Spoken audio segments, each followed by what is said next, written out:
So what's the first thing that comes to your mind when you're thinking about a game based in 1403 medieval Bohemia? Maybe your first thought was of boisterous knights and grand castles, or maybe it was just about a game with an emphasis of sword fighting. Heck, you might have even possibly thought about archery being involved somehow. Well, those categories would be exemplary ways to describe the first game in this series, but with the release of Kingdom Come Deliverance 2, we got a whole new weapon to kit out our Henry with.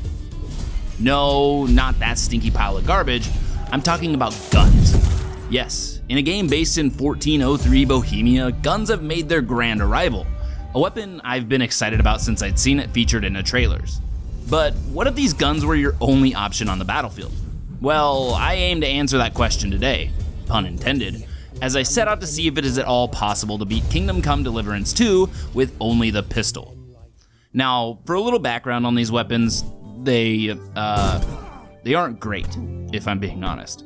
They're only a single shot weapon that has a nearly 10-second reload time, and while in that reload animation, Henry is completely immobile, so every shot has to count.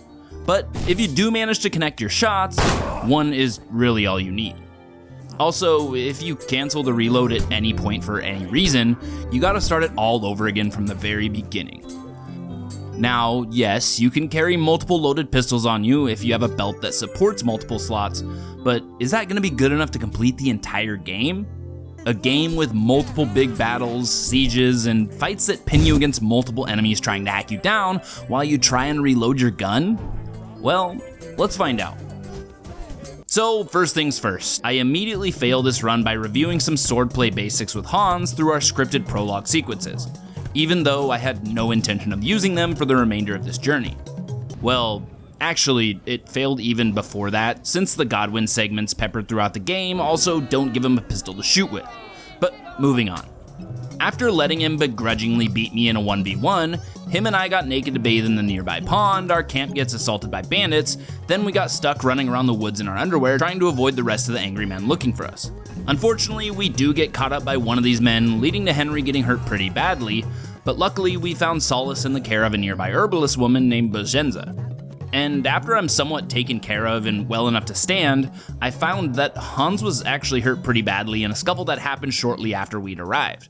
But since I'm pretty well versed in alchemy, as Henry's no longer a peasant, I went out to find some local herbs to make a potion to make my friend feel better. When I came back from gathering these herbs from up the hill though, I'd come back to find that 2 angry men had shown up while I was away. The game prompted me to grab a nearby weapon and begin hacking them to bits, but I wasn't allowed to do that. Remember, this is a gun-only run. However, the workaround I found to this little problem I just encountered was hidden in plain sight. Yes, Bojenza's dog was there to save the day and would actually fight these 2 dudes off to the death, actually outliving the both of them with nothing but his teeth as a weapon. Foolish, foolish bandits. After giving your dog some congratulatory pets, I can finally talk with the herbalist woman again and get cooking on the chamomile brew I needed to nurse Hans back to life. Once the 2 of us are back to our old healthy selves, and skipping a small amount more of the dialogue/boring stuff, Hans and I end up splitting up on account of Henry being tired of always taking heat for pretentious little Hans's actions, and blowing up on him while being locked up in the stocks. That's enough! Don't you fucking realise how badly you've been wronging me all this time? Finally, after we've served our time, I'm led out into the vast open area of this game, Trotsky. Now, if you've played through this game already once before, you're likely wondering how in the hell am I going to get a pistol to complete this section of the story, as you really only get introduced to them closer to the time you're about to head off to the next region, aka about 13 of the roughly 33 hours that this run took. Well, actually a lot of that time was more so spent listening to all the dialogue, so it was more like 10. But semantics aside, how was I going to even do this Trotsky region without any guns? Well, I wasn't. See, in Troskowitz, there are these traveling caravans that randomly make their way along a determined route that cuts right through the middle of a couple major towns that I have access to. Sometimes these caravans are transporting people, but sometimes they're transporting goods. And you want to take a guess on what's among the loot from these caravans carrying goods? Now, if you said anything other than a pistol, there's the door. The only thing is, the chest that they keep all their goods locked away in is a very hard lock. This difficulty of lock generally requires about level 19 thievery to pick successfully, but this game's lockpicking mechanic is a bit different from its predecessor, allowing you to at least try and pick any lock at any level. though you probably won't even find the sweet spot if you're severely underleveled, or at the very least, it'll be insanely difficult. This meant that if I wanted any chance of getting an early pistol from these caravans, which I desperately need, my primary goal was to begin increasing my thievery level. Thus began my voyage to pick every single lock I was capable of within the bounds of Trotsky and its neighboring towns. Through all my lockpicking and scrounging around in multiple people's trunks, I'd fortunately come across something that would prove to be invaluable this early on: a strong quick finger potion. Now, contrary to what you think this potion does, it in fact won't make your girl come any quicker. No, quite the opposite in fact. Aside from that, this potion would increase my thievery by 6 points for 40 minutes. This meant that with this potion, I'd actually only need to level up to level 13 before attempting to rob one of these traveling caravans. Now, if only I could find one. After finally spotting one after about 20 minutes of searching, I was ready to enact my plan. There are 2 armed men who travel alongside these caravans to ensure their safe arrival of their goods to their respective towns, and so my plan from here was to lure them away using the endless amounts of rocks in my pocket. Alas, this would only be a temporary stall for them, and sadly they'd come sprinting back to their posts rather quickly. This meant that I had to go to my plan B. Knock them both out, hide their unconscious bodies, pop my potion, then break into the locked chest on board. And hold on, before you say anything, I didn't actually kill either of these 2 guards, so the run is still intact, and don't fault me on this technicality. After this victory, I was finally ready to continue on with this story. This is my first time really playing through this game to its entirety, and I had no idea when or if I'd need a gun throughout this entire starting area, but I wanted to make sure I had one just in case. Before even robbing this caravan, I'd completed the quest for the blacksmith, so I was now off to Samin to meet with the lord of the town and go on a little scavenging hunt with him and his top-ranking officer. We were out looking for a missing blacksmith's cart that had disappeared a little while back, and after finding it pulled aside and empty off one of the main roads just inside the tree line, we continued our investigation to see if we could gather any more intel as to what exactly happened. We eventually came across 3 bandit-looking gentlemen posted up in a nearby campsite located behind some large rocks, and I finally got a taste of what combat might look like in the coming future with my newfound weapon. I surprisingly blew one of them away as Gnarly and Lord Samin took out the other 2 while I reloaded. But immediately after taking out these 3, we'd come up to yet another fight. This time it was a 4v3 in the enemy's favor, and this battle is where I'd come to a grim realization. I can't repair this gun. At least, not in this region. Not sure what I'm gonna do about that yet, but let's not dwell on that right now. Anyways, after these 4 were taken care of, I was tasked with hunting down the one that got away, and I wasn't just gonna let him get away scot-free. Once this camp was cleaned up, I caught a ride back to Trotsky with Gnarly as they carted the blacksmith's hired hand back to Samin to stand trial for his betrayal. Oh, and I lied earlier when I said I'd done everything for the blacksmith up to the point of being a guest at the wedding taking place in Samin. So after helping them find their lost cart, I went back to Takov to finish the quest of seeking out the hermit's sword, finding it stabbed into the dirt next to a grave-marked hermit. Once back in Takov, I did the honors of making a perfect sword as a wedding gift to the new couple out of what was left of the hermit's sword. Come wedding day, the blacksmith and I went off to Samin to enjoy some fun wedding festivities. He managed to lose the sword, but no worries, I knew exactly where it was. And somehow I sparked a brawl just by trying to comfort a distraught and sobbing bride. I didn't have my gun on me at this point, and it wasn't all that serious of a situation, so I avoided the chaos and resorted by yelling and cheering from the safety of the nearby stairs. I'll break your bones! After a short Godwin flashback, I'm back in control of Henry, working off my debt to society, while also trying to save Hans from the gallows. The only way I knew how to help him was to somehow prove that he was actually a nobleman, and the only possible option I saw for proving this rested on the brink of death at the top of the castle in a room called the Crone. A room not necessarily accessible to a man like me, but thankfully all that thieving early on also netted me some decent sneaking skill as well. This sneaking around got me past the guards and into the base of the Crone, where I'd find an alchemy bench as well as the physician's chest. Thankfully it's a very easy difficulty chest to pick, but if only I had a lockpick. I searched literally everywhere I could possibly think for one of these damn things, and it turns out the groom sells them if you just press him on what he used to do for a living and if he still had some leftover tools. So after finally obtaining those, I picked the lock of the chest containing all the ingredients needed to make a fever tonic to cure Thomas, And I'm able to do so before the 12 bells signaling Hans's demise rang out, and saved him with the recovered captain's testimony. Almost. Luckily, the plot armor is thick with Hans, and he's saved by the extremely timely arrival of von Berghoff, the man who we've been trying to seek an audience with since we got into this godforsaken area. After stating our business and wanting his aid with the League of Lords, he, naturally, has a request of his own that we'd need to fulfill first.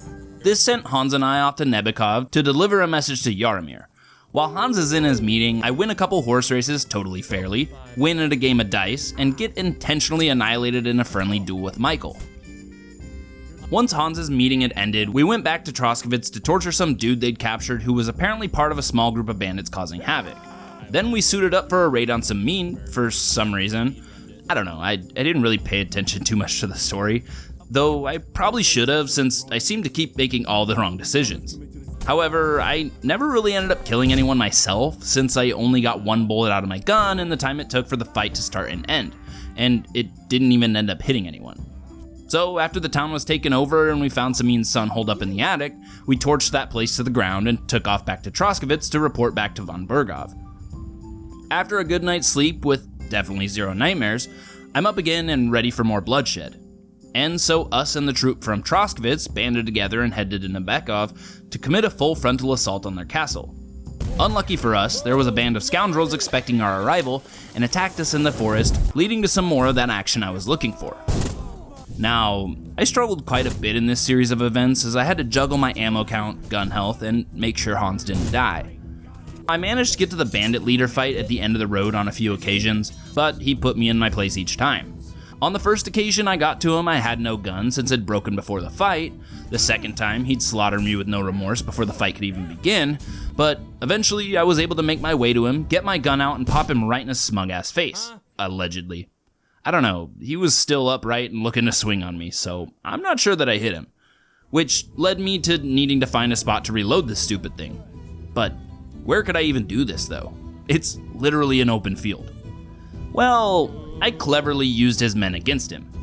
Somehow, they halted him while I took my sweet time reloading. I still ended up getting murdered again regardless, as I'd apparently missed the second shot too, but the next time around I was able to get him stuck on one of his mates again as I shot through him and into my main target. And after a successful reload and subsequent shot, he was down for good. More Godwin sequences ensue beyond this point, and since he doesn't have a gun on hand, I make sure to let his friends he met along the way do all the fighting for me. Once Godwin helped Zizka and his troop fight off the enemies from their recently taken over Nebekov castle, he's finally reunited with Henry and Hans as they come to an understanding together and get set free from their jail cell. After the dust had settled and we were now on the same team, I finally got introduced to guns via the storyline. Which is great, since my current one is nearly broken, and it maybe had one or two more shots left in it. After some more boring labor jobs and another nightmare sequence, Nebekov is now under attack once again, but this time with more enemies. Once allies are now enemies in this castle siege, and I'm left with a brand new pistol to defend it with. First by defending the bailey from the men with the ladders, then the front gate as they try and chop it down with axes. And finally through the back door fighting Long Zizka until the assaulting forces were slowed to a stop. Heading back up to the middle of the courtyard with Zizka, we met with more excessive forces who sought to put an end to my life. Thankfully, my shoes held up as I was able to scurry away from the brawl, but quickly found myself all alone facing multiple foes. I managed to take one of them out, but had another approaching quicker than I could ready my weapon, leading me to try and make a run for it. And just as I was caught out and nearing the brink of death with each swing of my opponent's weapon, I got the cue for a cutscene and it saved me from certain death. After all was finished and von Berghoff's cannon put a huge hole in the side of the castle, Hans, Zizka, Godwin, and I found ourselves captured and now on the receiving end of torture, and I decided to squeal rather quickly to avoid castration. He's looking for allies. Once we're all eventually saved by Catherine, I get to work on finding out how to get out of here. Rather, instead, coming across Ish Van Toth and giving him quite a dishonorable death, fueled by anger and hatred. Reclaiming my sword back once and for all. Though, I wouldn't be using it. After finding Sigismund's orders to von Berghoff, I can gather my things back and head out via some secret underground tunnels. Exiting out the other side, I now have to sneak around, avoiding some more enemies, trying to find my contact Mika and gather some horses for our getaway. Once I'd found him, I took care of the guard interrogating him with a swift bolt to the back and proceeded to untie him. I put an end to one last guy before making a clean break out of these woods and finally off to Kuttenberg. My first mission upon arriving in this area was to locate the Dry Devil, and upon reaching his den in the north, I'd find his associate Kubienka being thrown out of a bar and threatened with death. What else am I to do but help him fight off his attackers?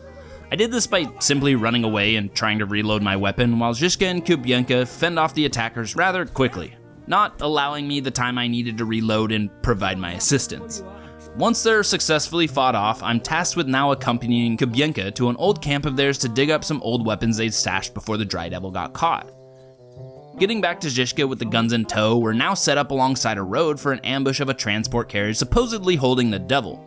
During the ambush, I found that I was a bit rusty on my aim from having to sit through a bunch of dialogue beforehand, but eventually came around to make some pretty decent connections and help my fellow men defend off the opposition. I also found out at this point that they took away the ability to climb on the carts for this game. Pfft, what a ripoff. The Hussites are pissing and shitting in their graves right now. Another problem I kept running into with the guns in this game was when I was involved in battles where there were multiple men on each side, I would really have no clue which ones were the bad ones, since there's no lock-on features for these things, so I kinda just had to guess some of the time. Now, with the Dry Devil now free, we head back to the den and have a drink to plot out what our next move was. And, of course, turns out, it would all rely on me. I was now responsible for getting back the Devil's men, who jumped ship quickly after he was captured. Though, first I took a quick pit stop in Kuttenberg to meet up with Catherine once again and see what she'd found out about this guy we're looking for named Liechtenstein.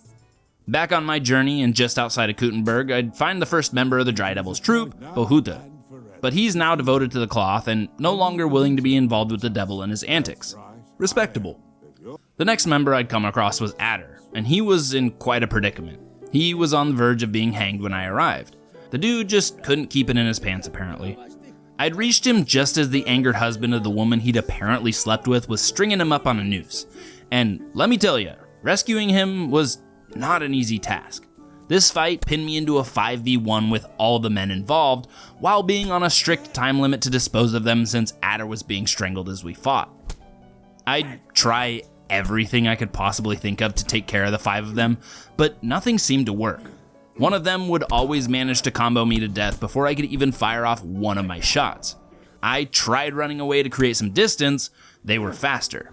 I tried using the terrain to my advantage, they were, again, faster.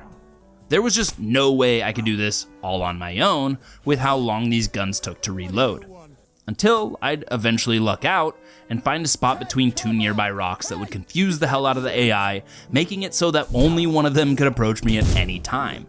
Then, they'd either just stand there ready to swing on me as I took my time reloading, or they'd even try swinging on me and possibly even get off a couple hits on me, but none of them were enough to drain my stamina and break my concentration.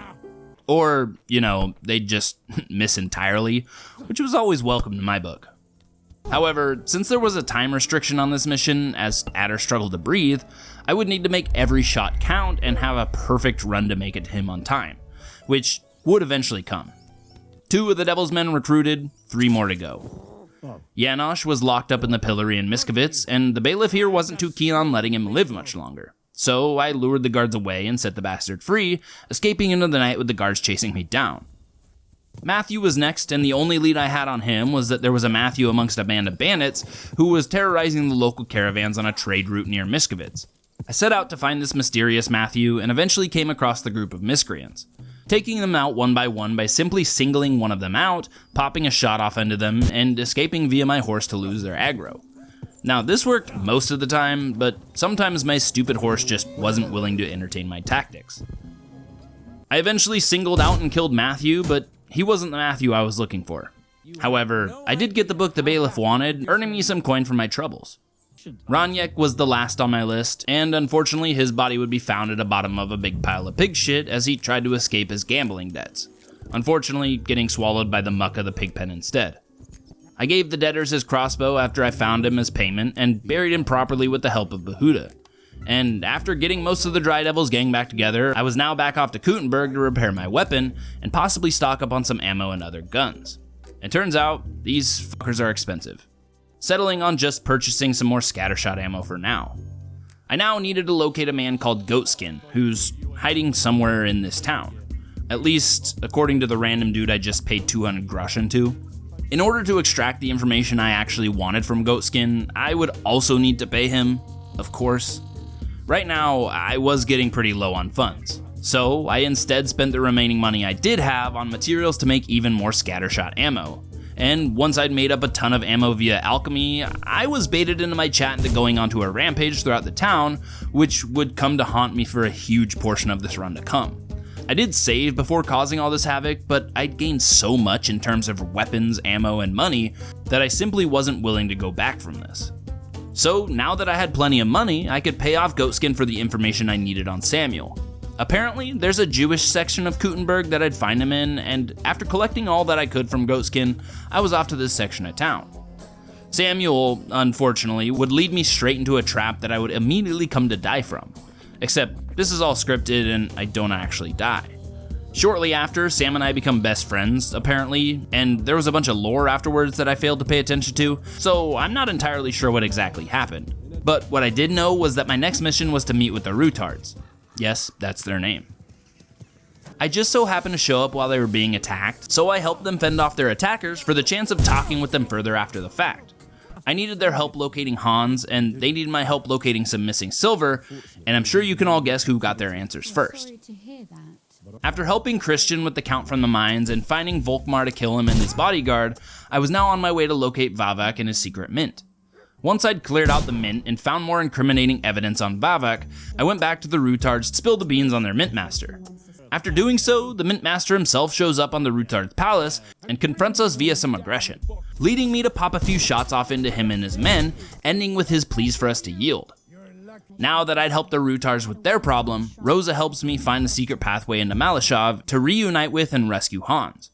Malashov is likely the single hardest part of this run, mostly due to me having to use my gun, which is loud as hell, and I also didn't gather any weapons for Hans or Brabant to defend themselves with, leaving this all up to me. Most of the time, Hans and Brabant just got rushed and ended up dying, but after enough attempts, I'd finally found a route that would eventually end in my success, taking out every guard in Malashov and leaving out the front gates with Hans and Brabant close behind. After these events at Malashov, I caught wind that Sigismund is holding a city council meeting that I needed to infiltrate as a waiter, and after serving some wine throughout the meeting and later privately with Sigismund himself, I'm back in control of Godwin, celebrating a new alliance between Liechtenstein and Jobst, I think. I don't know. This was purely a lore moment, so I'm just gonna skip over all of this until I'm back in control of Henry. Going back to Kuttenberg, the Jewish district is now being raided by Sigismund's army, and we're left to defend it with Samuel.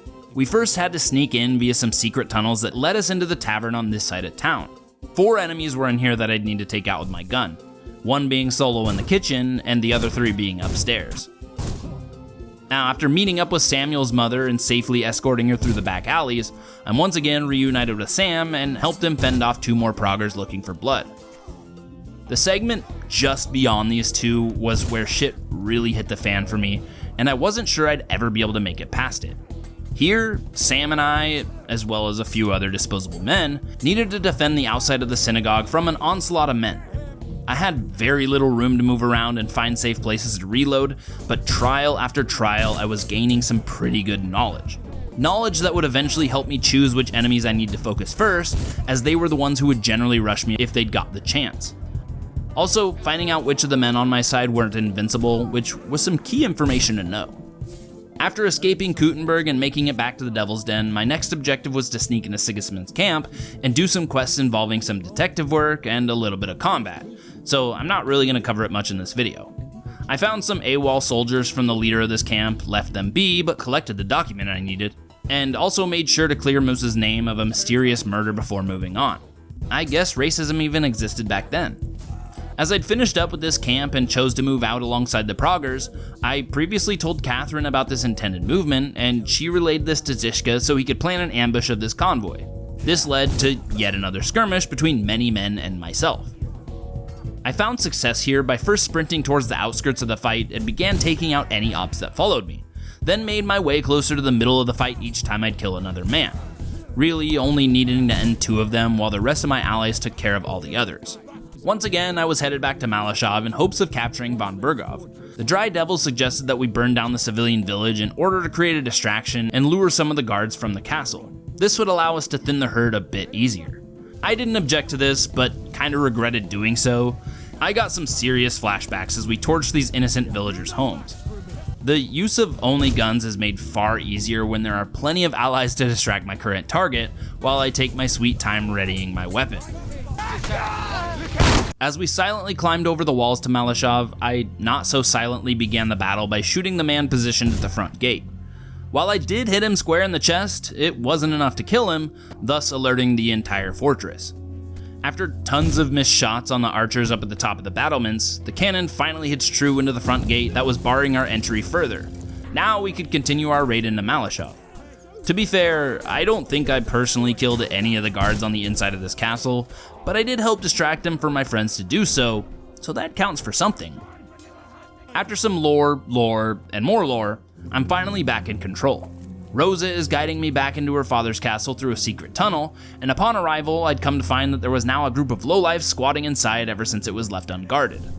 It took some time to find a way that I could deal with all 6 of these men by myself, using only the gun. But I eventually found that if I could hug this side of a doorway while reloading and shooting my pistol, they couldn't do anything about it. Except this one guy who was able to walk across a pile of bodies on the ground far enough to strike me a couple of times, but nothing I couldn't shrug off and shoot through.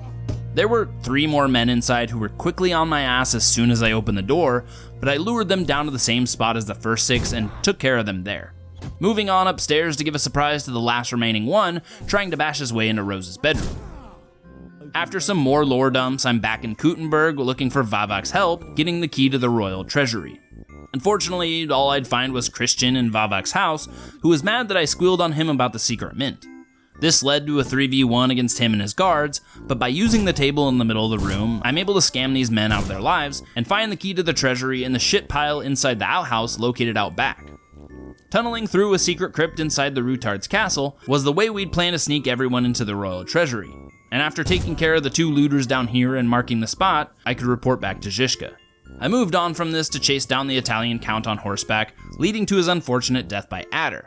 Thanks, buddy. Our quick audible plan was to now dress up Godwin as the count and trick the court into believing he's the real count, and that we were his entourage in order to gain access inside the treasury. Unfortunately, I should have listened to this message on screen telling me to make sure I was prepared, as I should have been more cautious on my current ammo count and weapon health. But this sounded more like a future sweaty problem. Lore, and more customary lore, I'm back in control of Henry, somehow taking out each and every individual guard inside the treasury without anyone even noticing. Or hearing, for that matter. And I'm eventually reunited with my crew, yet Adder still had yet to report. Come to find out, he's doing some coming of his own, leading to one more small tussle before continuing to let Zizka and the rest of our group through the crypt wall by dismantling it. Once we've taken over the castle and gotten our hands on piles of silver, there was just one last thing to do: rescue the imprisoned lords. Just one man stood in my way, and after 2 whole shots, he was put to rest. Of course, shortly after this, we're found by the Proggers, and they began a full-on raid into this castle, with ladders and all.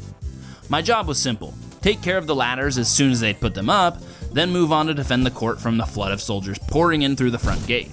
This first job was simple. I just needed a halberd in my inventory, and I could literally just push the ladders down as soon as they were put up. The hard part came when the flood of soldiers came barreling through the front doors. Since my armor at this point was disguise, I wasn't very tanky, and since we were mid-battle, I also couldn't change it, so I took the path of least resistance for this one and let my crew take care of the men in the courtyard. Upon fleeing the treasury and getting back to Rutard's castle, Brabant's men were there waiting for us to return. But since there were plenty of men on my side for this fight, it was easy enough to shoot and reload without any negative interference. We'd make it out alive and get back to our castle in Sukdal safely, but Eric wasn't quite done with me just yet. He left one of my men with a parting message of a challenge. A 1v1 in Rust, if you will. Except it's not Rust, it's the remains of the camp abandoned by Sigismund's men. I was pretty low on health at this point, and our camp had like 0 food in it for me to heal up. And furthermore, I wasn't even able to sleep, so I was forced to go into this challenge with only about 1/3 of my max health. Great. It went about as well as you'd think. Many attempts at putting an end to Eric had just as many failures. He wasn't willing to give me the breathing room I needed to even land just the one shot I needed. Until I found a loophole. Or rather, this spiked barrier. It was narrow enough to trick him into trying to slice me through it, yet it was solid enough that his attacks were useless, giving me the time I needed to ready my weapon, light it on fire, and just as he rounded the barrier to my side, the bullet was sent flying straight into his chest. Not quite killing him though, but injuring him severely. This slowed him down a ton, as he was now critically injured. So I was able to run away and reload my weapon again before he could catch back up to me, though I did miss this second shot. Classic. But as I was running away to load just one more scatter shot, he'd apparently finally bled out and the duel was over. And now came the final raid defense, and it was a long one. It started by repelling the 4 or 5 enemies trying to hack down the door by shooting down on them from above, instead of using the rocks the game wanted me to use. Then I'd need to knock down 5 ladders while defending myself from swords on the incoming forces, and luckily the ladder removal wasn't solely on me to do so, as some NPCs were there to have my back. And after some more bullshit side quests about sharpening swords, I then had to gather some men that I could entrust to complete a night watch. Well, after taking a short rest in my bed, I went about checking on all my men to make sure they were actually doing their job properly, but instead stumbled upon a secret raid taking place that I was able to put a stop to rather quickly. As a counter to this raid, the next day we went ahead and did a raid of our own, and after recruiting 3 of my best men, I took to the high ground to watch over them as they'd complete their task of setting fire to the closest opposing defenses. Though, I don't think any of my shots landed. The last of their attempts to raid our fortress I rendered unsuccessful, as well as took care of the 4 ladders they put up against our ramparts, though it wasn't as easy as it sounds. I was frankly outnumbered up here, and I'd lose my life on too many occasions to count. But once I was finally successful, I moved on to remove the last couple of ladders positioned on the back wall and rendered the remaining ops up here deceased. My very last duty in this area as Henry was to silently infiltrate the Progress camp, kill Markvart honorably, find Samuel, and carry him to one of the horses positioned in the stables on the outskirts of the camp. I did need to take care of a couple of guards, not so silently, along my way out of here to avoid any detection. We're back in control of Godwin once again to complete the quest Last Rites, one of the quests that essentially started this whole game off, holding off enemy forces hoping that Henry would come back with an army at his side. He eventually came with the army in tow, and I'm once again in control of Henry. However, I only have 3 scattershot and 2 lead balls to my name and no way to get any more to this point in time. This is the last mission of the game. So I'd use them sparingly, fighting my way into the inner courtyard, then watched as my allies would finish off the rest of the men who wished to harm us. Now that they're taken care of and the rest are driven off, we can finally breathe a sigh of victory. I'd sharpen Hanush's sword to prove that I was still a worthy blacksmith, talk to all my friends I've made along the way, and I'd go to see my dear old parents to hear how disappointed they are in me, which is understandable. I was not a good Henry this playthrough, though I kinda had to be. I think this was the only way I could successfully beat Kingdom Come Deliverance 2 with only pistols. Well, not the only way, but it's the way I ended up doing so, proving that it is indeed possible, though I certainly wouldn't recommend it. Thank you all for tuning in to another episode of Sweaty Finds Stupid Ways to Play Games, and if you liked the video, please let me know by hitting that vertically pointed thumbs down there, and subscribe for my future content. If you have any challenge runs you'd like to see me run, leave them in a comment below, or join my Discord and let me know there. Thanks again for stopping by, and I'll see you all in the next one.